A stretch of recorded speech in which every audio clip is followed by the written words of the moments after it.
dalih bahwa ini adalah putusan yang sudah memiliki kekuatan hukum tetap, padahal dalam dirinya melekat ini suatu kebijakan politik yang patut disayangkan, dan kami menolak keras hukuman mati ini karena sesungguhnya tidak tulus bahwa penegakan hukuman mati ini ditujukan untuk penegakan hukum. Nanti teman-teman akan memaparkan secara lebih detail. Kami hanya menegaskan bahwa para institut menolak tegas hukuman mati dan selalu akan mereview setiap tahunnya dalam indeks hak asasi manusia, mencantumkan hukuman mati sebagai salah satu indikator maju mundurnya hak asasi manusia di Indonesia. Berhubungan dengan narkoba juga harus memiliki disiplin tingkat tinggi, mekanisme pertanggungjawaban yang jelas, sehingga memungkinkan orang dapat percaya bahwa pemberantasan itu sungguh-sungguh sudah dilakukan dan sudah terjadi. Bagaimana kita bisa percaya bahwa pemerintah sungguh-sungguh memberantas narkoba kalau di dalam penjara misalnya seseorang masih bisa mengendalikan transaksi narkoba? Ini wilayah yang saya kira tidak menjadi fokus pemerintah di dalam pemberantasan narkoba. Tapi kami sekali lagi tidak setuju terhadap kebijakan Jokowi dan aparatnya menutup ini adalah satu bentuk seperti disampaikan tadi, menutupi kelemahan dan ketidakwibawaan ya Presiden terhadap kasus penegakan hukum, terutama yang aktual menyangkut ketegangan KPK dan Polri. Dengan seolah-olah kemudian tegas di dalam menolak gerasi. Ya, Presiden kan berulang-ulang sampai di Kongres Hanura pun masih bicara bahwa saya secara tegas menolak seluruh permohonan gerasi.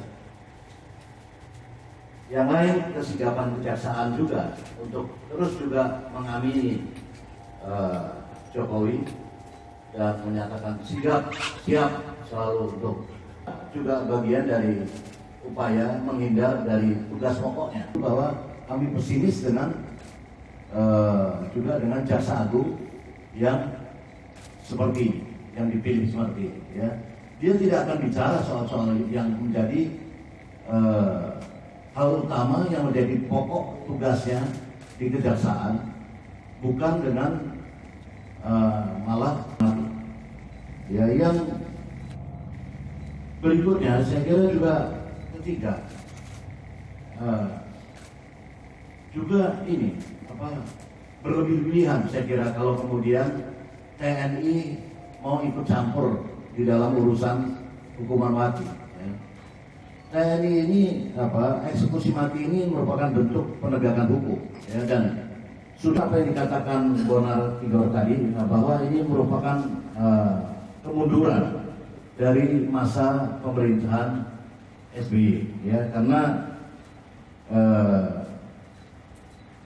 setidaknya SBY ya selama 2010 sampai 2013 tadi melakukan moratorium ini hukuman mati, dan secara tegas ya juga pernah disampaikan oleh Menlu ya RI pada saat itu Martin Natalegawa di PBB bahwa Indonesia melakukan moratorium hukuman, mengarah pada moratorium hukuman mati. Ya. Nah ini walaupun setelah itu memang masih ada hukuman mati, tapi ada juga yang kemudian dianulir seperti Corby ya, dirubah hukuman ya semacam itu. Tapi ada, ini menandakan ada memang kita tidak bisa menghindar dari satu pergaulan internasional. Nah, ini tapi pada masa ini ya, justru ini menjadi semacam kebanggaan dan kepongahan bahwa seolah-olah hukuman mati dilakukan tanpa semua gerasi ditolak, dan ini seperti menunjukkan suatu ingin menunjukkan suatu ketegasan ya. menutup kelemahan-kelemahan yang lain.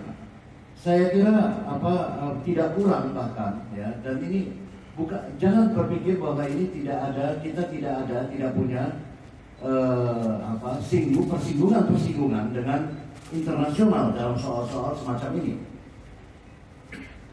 Tidak kurang saya kira PBB bahkan Ban Ki-moon menuliskan surat pada Presiden Jokowi untuk menyangkut hukuman mati ini sendiri.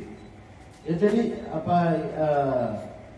internasional sendiri memang karena tren internasional seperti tadi disampaikan Bonar maupun Ismail juga, ini menunjukkan satu tren penghapusan hukuman mati yang semakin besar setiap tahunnya oleh Jokowi ini. Ya, sekalipun memang suara dari kami pasti lebih kecil daripada orang yang ini, karena selalu dikonotasikan juga, sebagian dikonotasikan bahwa orang yang menolak hukuman mati itu mendukung narkoba. Itu saya kira satu pandangan yang cepat, yang keliru, ya, yang picik. Tapi itu saya ingin tegaskan juga di dalam kategori PBB sendiri, narkoba tidak pernah dinyatakan sebagai suatu kejahatan yang serius. Ya. Kejahatan serius itu menyangkut genosida. Ya. Tadi dinyatakan juga bahwa 40-50 orang setiap hari meninggal. Ya, karena ini tadi sudah disampaikan dari berapa? 10 ya?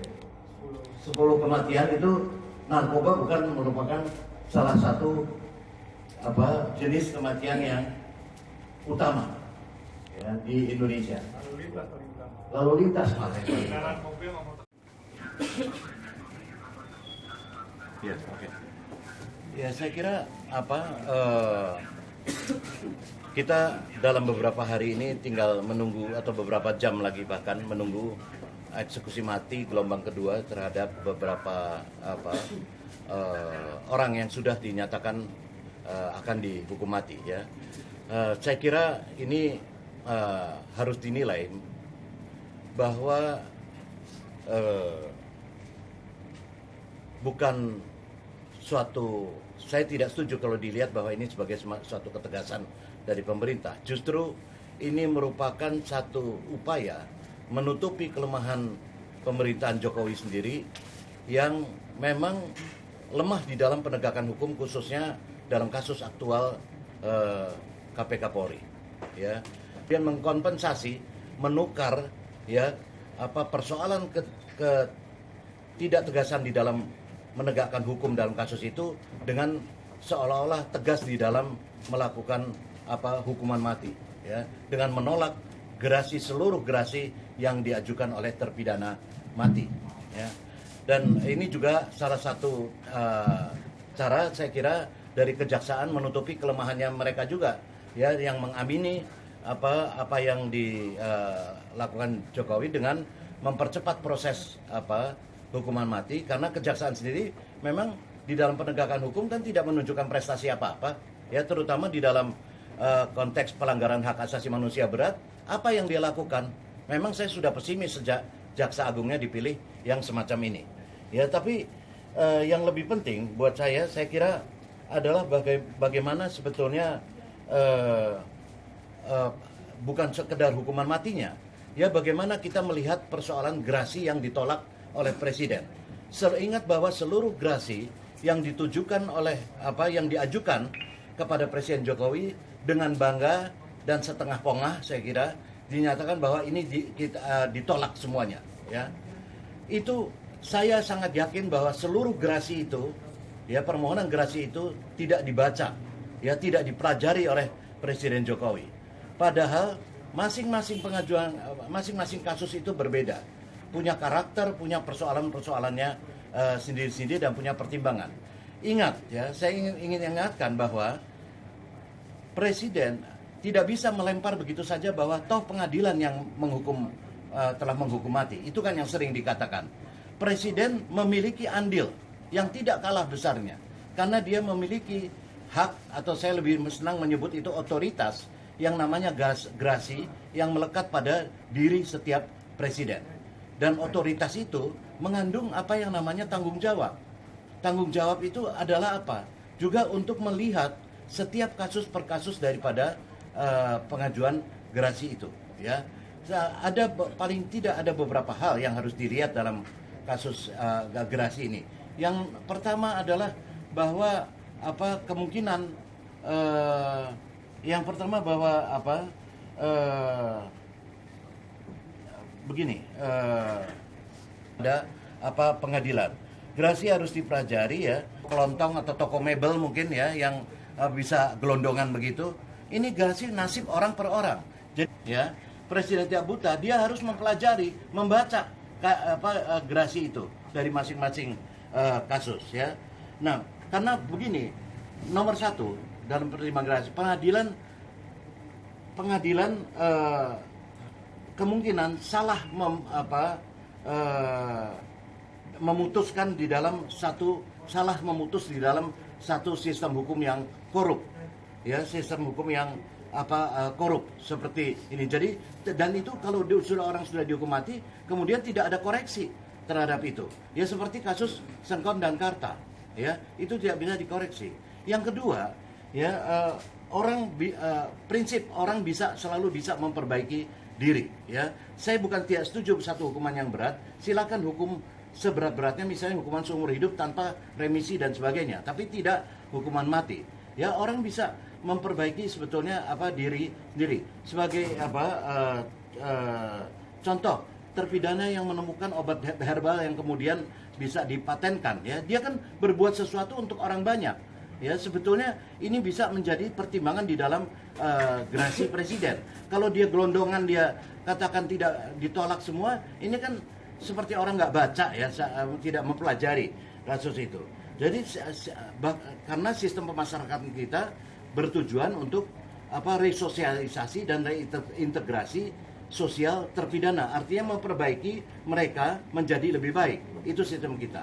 Yang ketiga adalah orang gila, ya. Ada juga terpidana mati ini yang menjurus ke arah gila atau gila. Yang saya kira ini sekalipun kita belum menandatangani protokol tentang hukuman mati di dalam Konvenan Hak-Hak Sipil dan Politik, namun saya ingat bahwa itu melekat pada Konvenan Hak-Hak Sipil Politik yang utuh, ya, yang tidak membolehkan orang gila. Itu saya kira. Pak, ini terkait pemindahan. Urusan ini kan berada di dalam wilayah penegakan hukum, bukan urusan perang. Dan TNI itu kan bisa melakukan sesuatu pekerjaan di luar perang itu atas perintah presiden, ya. Kalau tidak ada perintah presiden, tidak bisa kemudian mengambil inisiatif sendiri. Ya, bukan saja ini lebay, tapi ini pemborosan uang negara. Ya, ngapain Sukhoi itu keliling itu dipikir biayanya murah. Ya, saya kira mau lawan siapa gitu. Tidak ada mengancam negara terhadap soal itu. Bahwa ada protes dari banyak negara terhadap hal itu soal biasa, saya kira. Ya, pasti seperti juga kita memprotes warga negara kita di Arab atau di Malaysia yang kemudian dihukum mati. Apa bedanya? Pasti mahal sekali itu. Apalagi ini ada 3 Sukhoi katanya yang muter-muter katanya. Sumpah dari pemberian